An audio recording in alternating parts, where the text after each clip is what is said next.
Hello everyone, and welcome back to a guide. This is going to be another Jad guide. I made one in the past that was very successful. It was a range guide, so now I'm going to make a melee guide. To start off, we're going to start with requirements, and for those you want a high attack and a high strength level for pretty obvious reasons. You're going to want a high defense level, obviously so that you don't get hit a lot and waste as little food as possible. High hit points, once again, quite obvious. Prayer, you need at least 43 prayer for the protect from melee prayer. If you don't, then you're going to have a tough time doing this, especially with melee. For stats, you want a high range defense at least. Good prayer bonus, not too high is what you need, but a good amount. I'm using the Nietzsche, I think that's how you pronounce it, helm. It has good bonuses with the great prayer bonus. Fury, it's awesome. You can get an ornament Fury, I think that's what they're called. Those I believe are better. Also Saradomin's Whisper can work, or Glory if you don't have that much money. I have the Tokar Kal cape, Kiln cape. If you don't have that, you can use a skill cape or a fire cape if you're just doing the fight caves again for Slayer, something like that. You can also use a Slayer helm if you're on a task. That'd be very nice. For a weapon, I have a Chaotic Rapier. It's highly recommended, however, it's not required. You can also do this with a whip, possibly even a Dragon Scimitar, but I'm not 100% certain on that. It'd be a little bit difficult for that. A fighter torso I'm using, it has good strength bonus and it has okay defense, but if you can get a Bandos or Torva for a switch between the body and the legs, that would be amazing because of its defense bonuses, and it also has some good prayer. A Dragon Defender, I'm using a Dragon Defender for the attack bonuses because it gives a stab bonus of plus 25 and a good strength bonus. It also gives some defense bonuses.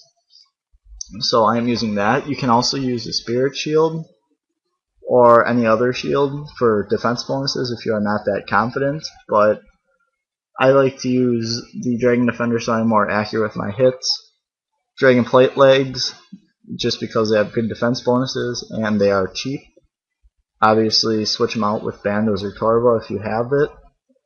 Goliath Gloves, a lot of people probably will not have these.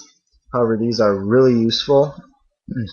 They have plus 13 strength bonus, and they hit really good if you do not have a weapon on. So that can be useful against Jad if you're not hitting very well. The Goliath Gloves hit pretty consistently. I am wearing Dragon Boots, pretty good boots for the game. You can also wear like Torva boots or Bandos boots if you want defense, but Dragon boots are real nice. And for the ring, you can use an Onyx ring imbued, or a Berserker ring imbued, or a Warrior imbued ring if you have those. However, they're not recommended. Plus, on the Tokel's Low, I think it works in the fight caves. I think it's all Tazar monsters, or maybe it's just Tokar monsters that it has the special where you'll do more damage against them. And it also gives pretty good bonuses. So that is it for my gear. You can also swap out to whatever you think that you can, but I'd recommend at least 70 plus defense gear, or 60 rather, because I'm using that. But yeah, so now your inventory. You're going to want, I'm bringing a super strength and super attack flask. You can also bring extremes or overloads if you have them. However, they're not really required. I just like those because they speed it up a little bit. 3 prayer renewals. You shouldn't be in here much more than an hour if you're even going to be in there for an hour. Saradomin brews for food. I'm bringing too many flasks most likely, but I'd rather be safe than sorry. Saradomin Jad sword. This is very useful because its special attack will heal your prayer by I think 100 points and heal your life points I'm not sure how much, but I know it does as long as you hit. Dread Nips are very useful, especially on the 360s and on Jad, so these are highly recommended. They're obtained in the Dominion Tower. You need 450 boss kills and you must spectate a match. And also for the Goliath Gloves, it's also required in Dominion Tower. You must have completed 500 bosses and all of the bosses in set number 1, which I'm not sure all those bosses, but you can look up that. And then Super Restore Flasks for prayer and stuff. These magic logs are all going to be for Bonfire, which I don't know why I don't have one more. And yeah, so that's pretty much it for inventory. And also going back to equipment, sorry I forgot to mention this, but you can also swap out for gloves. You can use Barrow's gloves, or you can also use Rune gloves. If you can't use those, then just try to use the best possible gloves that you can. So now for starting out, before you enter the cave. You're going to start out, obviously, get your magic logs for the bonfire boost. Light your logs. I can't light a fire here. Here we go. Add logs fire.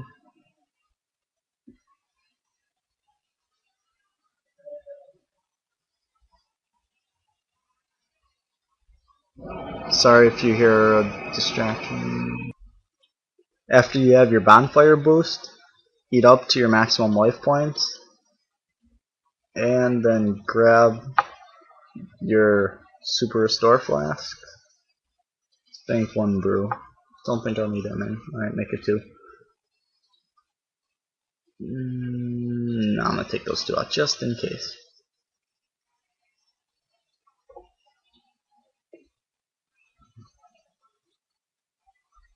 Now withdraw 1.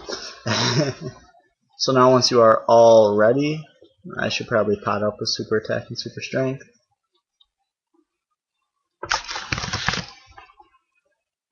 Attack, super strength.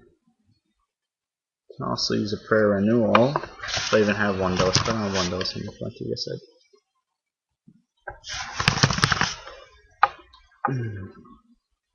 Alright, pot up.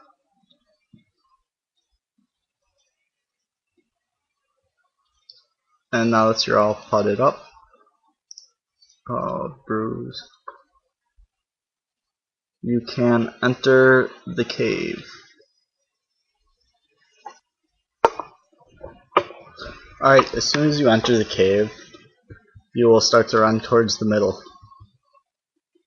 The first things that will spawn will be the level 22s. You want to kill these as fast as possible, because every time that they hit you, even if it's for a 0, it will take away 10 of your prayer points, which will eventually add up.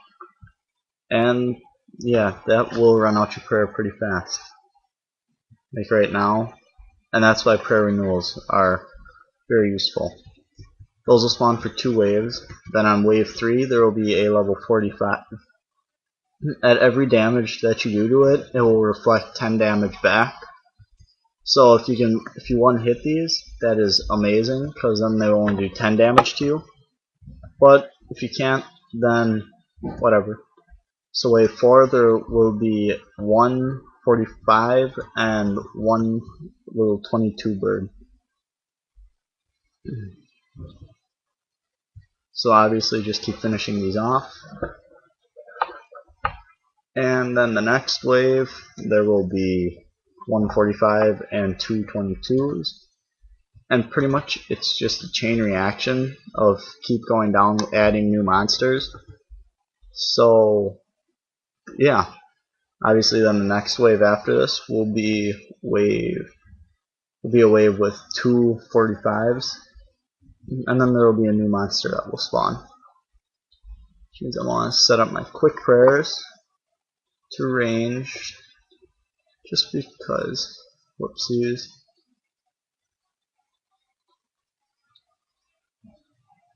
Oh yeah, just a little side note, you can probably see, but just for something to talk about, the 22s have 100 life points, and the 45s have 200.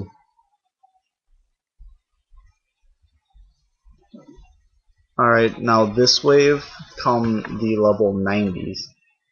Now these are tricky because they can do some damage, and the damage will add up after a while. Oh, I one-hit it. Nice! Damage will add up after a while because of its range, and if you have low defense. So the best thing to do is try to kill these as quickly as possible. But take out the 22s first, because they will drain your prayer. At least at these lower stages, take out the 22 first. Because these damages will definitely add up.